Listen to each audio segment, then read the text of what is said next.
سعودی عرب کی وزارت حج اور عمرہ کا کہنا ہے کہ بیرون ملک سے آنے والے عازمین حج کی تعداد 9,61,903 تک پہنچ گئی ہے۔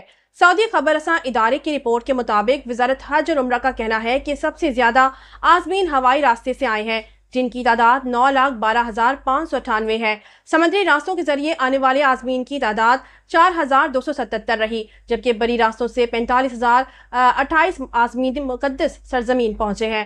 وزارت کے مطابق یہ سب ایک مربوط نظام کے تحت انجام دیا گیا ہے، جس کی نگرانی حکومتی سیکیورٹی اور خدمات فراہم کرنے والے اداروں کے ماہرین کی جانب سے کی جا رہی ہے۔ محکمہ پاسپورٹ کی جانب سے فضائی، بری اور بحری راستوں پر عازمین کے داخلے کے طریقہ کار کو آسان بنانے کے لیے تمام صلاحیتوں کو بروئے کار لانے کا عزم کا اعادہ ہے۔ دوسری جانب مسجد الحرام میں توسیع کے بعد اب رواں سال حج ایام میں 1 گھنٹے میں 1,07,000 حجاج خانہ کعبہ کا طواف کر سکیں گے۔ عرب میڈیا کے مطابق سعودی وزارت حج اور عمرہ نے رواں برس حج سیزن میں عازمین حج کی سہولت کے لیے تمام اقدامات کر لیے ہیں۔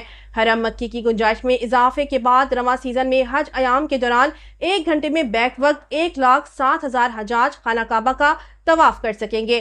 انتظامیہ کی جانب سے براہ راست صحن مطاف کو جانے والے مسجد الحرام کے مرکزی اور ذیلی دروازوں کو بھی مخصوص کیا گیا ہے۔ ادارہ امور حرمین نے ایام حج میں بالخصوص ازدحام کو کنٹرول کرنے کے لیے بھی جامع حکمت عملی مرتب کر لی ہے۔